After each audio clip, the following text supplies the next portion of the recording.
Planet ini bernama Cybertron. Di sini sedang terjadi perang besar-besaran antara kelompok Decepticon melawan kelompok Autobots, atau bisa kita sebut perang antara Angkatan Udara melawan Angkatan Darat. Perang didominasi oleh kelompok Decepticon, sehingga pemimpin kelompok Autobots, yaitu Optimus Prime, terpaksa menyuruh pasukannya mundur dan melarikan diri bersembunyi di planet lain dengan mengendarai kendaraan darurat. B-127 sempat menolak melarikan diri dan berkata kenapa kita harus pergi dari planet kita. Lebih baik kita serang balik mereka. Optimus Prime mengerti akan perasaan B-127, tapi kemudian dia berkata bukan saatnya kita melawan balik, lebih baik sekarang kita semua berbencar ke planet lain untuk bersembunyi sambil menghimpun kekuatan dan nanti kita akan bertemu kembali.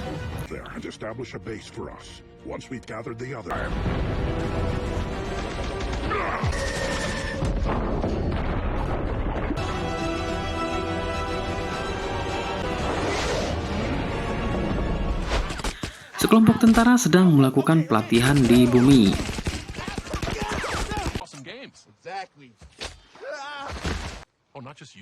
Tiba-tiba dari kejauhan mereka melihat ada sesuatu yang jatuh seperti meteor hendak menghantam mereka. Pimpinan tentara menghubungi pusat meminta bantuan untuk segera mengirimkan ambulan karena banyak yang terluka. Setelah itu ia dibuat kaget setelah melihat sosok benda yang jatuh itu adalah sebuah robot. Dia yang mengira robot itu adalah makhluk jahat langsung memerintahkan pasukannya untuk menyerang dan menangkapnya. B-127 langsung lari menyelamatkan diri dan tidak melakukan perlawanan karena dia tidak ingin melukai siapapun.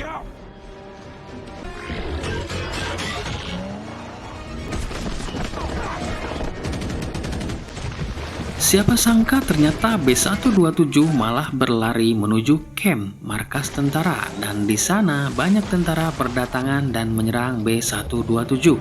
B-127 hendak bersembunyi ke dalam sebuah gua tapi dihentikan para tentara.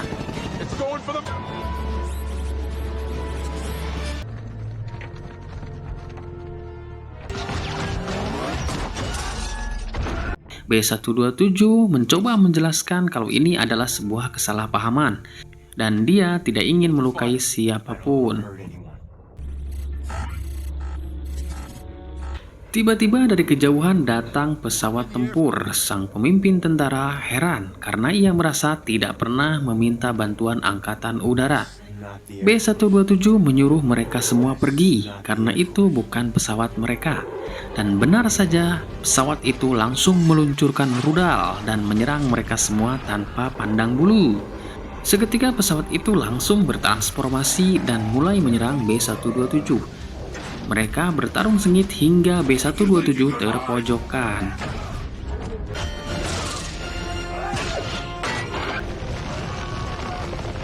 Saat ia ditanya keberadaan anggota Autobots yang lain, B-127 memilih bungkam dan tidak mau bicara hingga akhirnya alat untuk berbicara atau berkomunikasi pada B-127 dirusak oleh anggota Decepticon. Kemudian B-127 pun dilemparkan ke tepi jurang. Perlahan anggota Decepticon menghampiri B-127 untuk menghabisi nyawanya, tapi tiba-tiba ia melakukan perlawanan balik, menancapkan rudal dan berhasil menghabisi lawannya.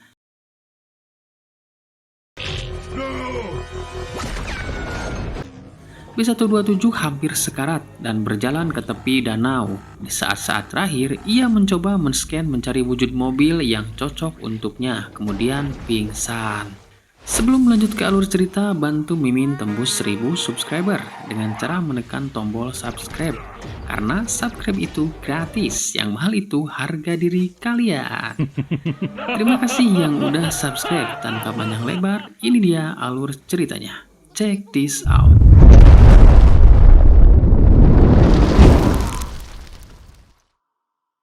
Scene berganti pada sosok gadis muda yang baru bangun tidur. Dia bernama Charlie Watson. Pagi itu, dia meminta uang $500 kepada ibunya untuk memperbaiki mobil tua di gudang sebagai hadiah ulang tahun, tapi ditolak ibunya karena ia tidak punya uang sebanyak itu, sedangkan ia hanya seorang perawat. Dia pun kerja sampingan menjadi pelayan di salah satu kedai dan mengumpulkan uang sedikit demi sedikit untuk membeli spare part dari kendaraan bekas di tempat Pak Tua Heng.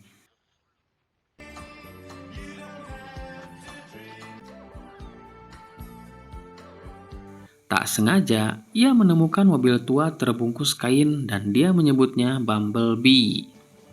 Ia mencoba menyalakan mesin, tapi tanpa sengaja ia malah mengirimkan sinyal kepada teman B127 yang berada di luar angkasa. Dan sialnya, saat itu teman B127 yaitu Cliffjumper sedang diinterogasi anggota Decepticon terkait keberadaan Optimus Prime dan anggota Autobots yang lain. Dan dari sini mereka tahu titik lokasi keberadaan B127 yaitu di bumi. Sementara itu Charlie menanyakan kepemilikan mobil tua itu kepada Pak Tua Heng, tapi tak dihiraukan.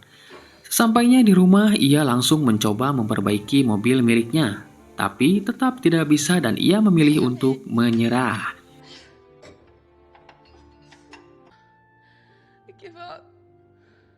Di hari ulang tahunnya, ia juga hanya mendapatkan hadiah sebuah helm dari ibunya, bukan sesuatu yang ia harap-harapkan. Kemudian, di tengah rasa putus asa, ia langsung mendatangi Pak Tua Heng dan berkata dia menginginkan mobil tua B dan sebagai gantinya ia rela melakukan kerja apa saja di tempat itu. Bahkan jika harus bekerja bertahun-tahun sambil mengemis-ngemis dan mengatakan bahwa itu adalah hari ulang tahunnya. Pak Tua Heng yang merasa kasihan akhirnya memberikan mobil tersebut sebagai hadiah ulang tahun dan dia tidak perlu bekerja di tempatnya. Merasa sangat senang, ia langsung membawa mobil itu ke rumahnya. Tiba-tiba ia mendengar ada bagian mesin mobil yang jatuh dan ia langsung memeriksanya. Saat ia memeriksa bagian bawah mesin, tiba-tiba tanpa sengaja ia melihat sepasang mata dan mobil pun mulai hidup, bertransformasi, membuatnya sangat kaget dan ketakutan.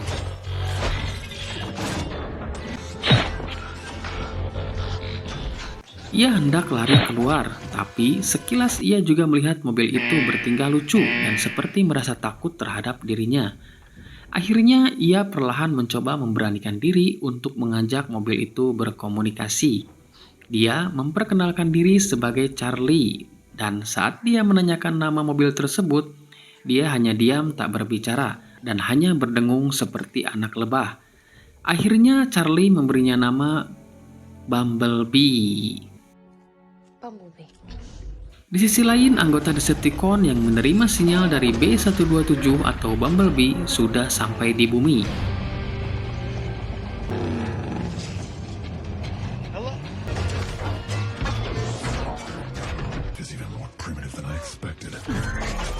Anggota militer yang mendeteksi kedatangan mereka langsung menghadang dan bertanya maksud dan tujuan mereka datang ke bumi.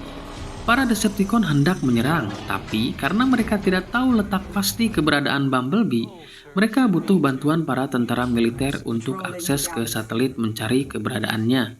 Mereka pun berpura-pura bertingkah laku baik, kemudian mengatakan kalau mereka hendak mencari B127.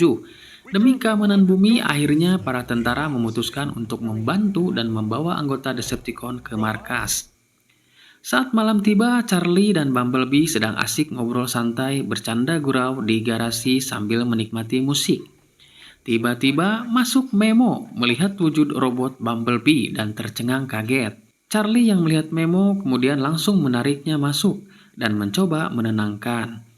Charlie meminta Memo berjanji merahasiakan hal ini karena tidak ada satu orang pun yang tahu akan hal itu selain dirinya. Ia tidak mau kalau nanti terjadi kegaduhan. Akhirnya, Memo setuju untuk merahasiakan hal tersebut.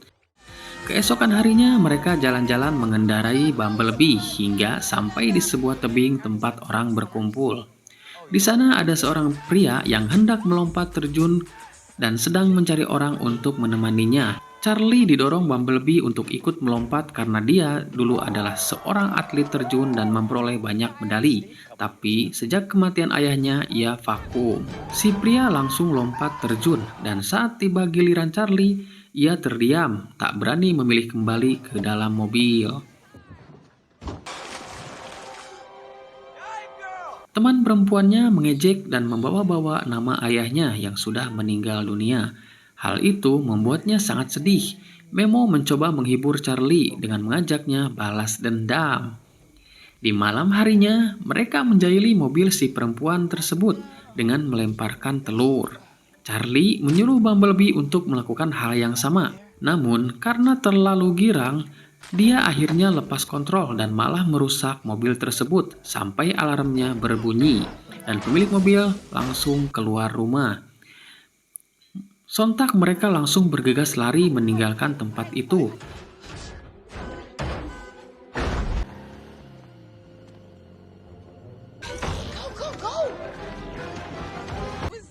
Siapa sangka, karena kecepatan mereka yang terlalu tinggi, mereka dikejar polisi lalu lintas.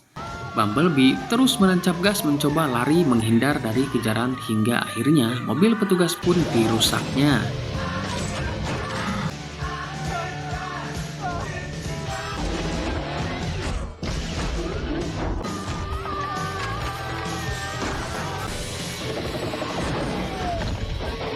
Mereka kembali ke rumah dengan perasaan senang bahagia. Keesokan paginya, Charlie meninggalkan Bumblebee sendiri di rumah karena harus bekerja. Bumblebee yang merasa bosan karena ketidaktahuan akhirnya mencoba mengotak-atik perabotan yang ada dan membuat seisi rumah berantakan.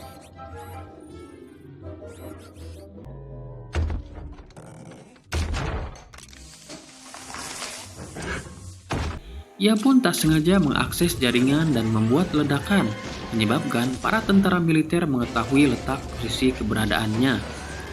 Memo yang mengetahui ada hal yang aneh di rumah Charlie langsung menghubungi Charlie dan memintanya segera pulang. Dan benar saja, setelah Charlie sampai, seisi rumah sudah hancur dan ia pun memarahi Bumblebee.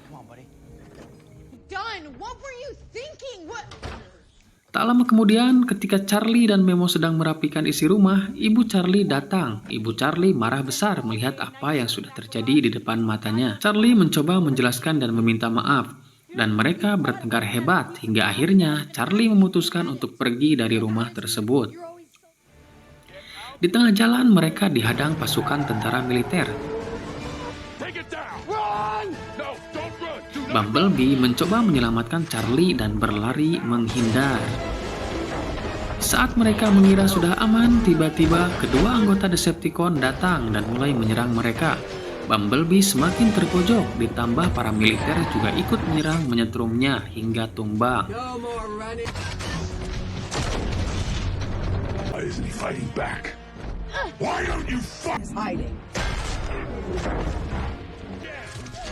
Charlie yang mencoba menolong ikut tersetrum, kemudian pingsan.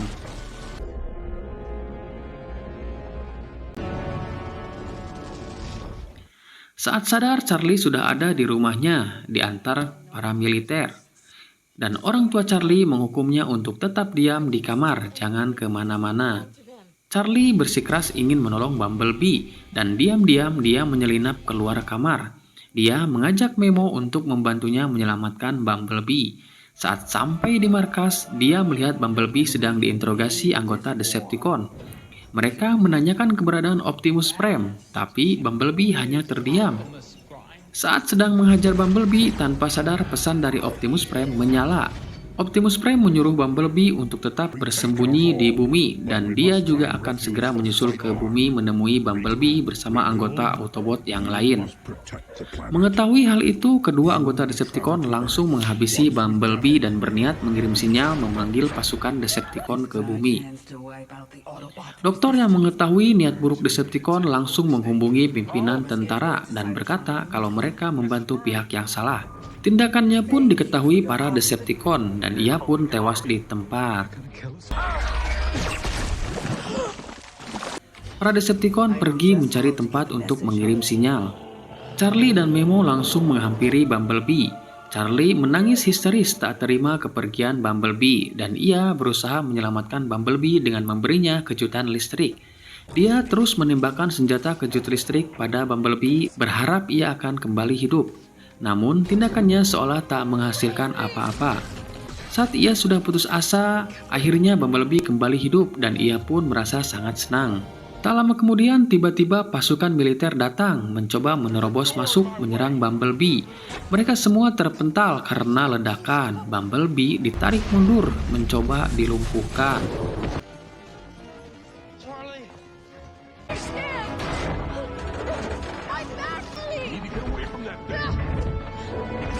Charlie yang melihat Bumblebee mencoba berontak dari tangan pimpinan militer, ingin mencoba menolong hingga akhirnya tak sengaja pimpinan itu mendorongnya jatuh.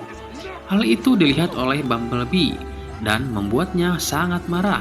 Ia langsung ke mode tempur dan mulai menyerang pasukan militer.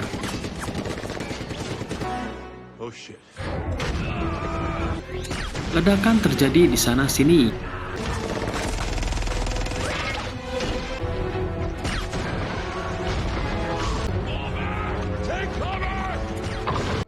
Charlie mencoba menenangkan Bumblebee. Setelah itu, mereka langsung pergi menuju menara pemancar sinyal, mencoba menghentikan anggota Decepticon memanggil bantuan ke bumi. Sesampainya di menara, Bumblebee langsung menembakinya. Anggota Decepticon tidak tinggal diam dan langsung menerjang. Bumblebee dan anggota Decepticon bertarung sengit, sementara Charlie menyelinap mencoba memanjat menara dan berusaha memutuskan jalur transmisi data.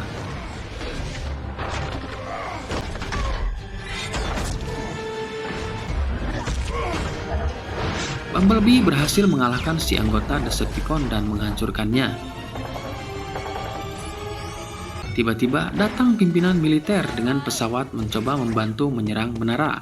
Tapi sayang, dia berhasil dijatuhkan anggota Decepticon yang berada di sana.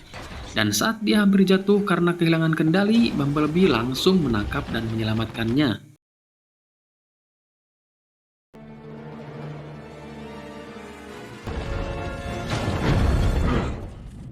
Charlie berusaha memotong sumber energi, tapi diketahui Decepticon.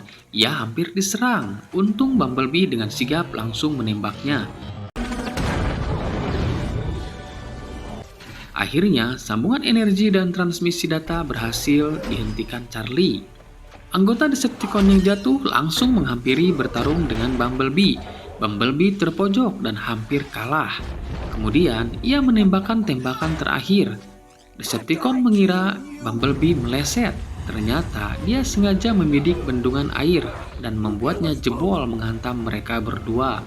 Anggota Decepticon tewas dalam kejadian tersebut. Charlie yang melihat Bumblebee tenggelam langsung melompat dari atas menara ke dalam air mencoba menyelamatkan Bumblebee. Untungnya Bumblebee masih hidup dan mereka berdua berhasil keluar dari dalam air dengan keadaan selamat.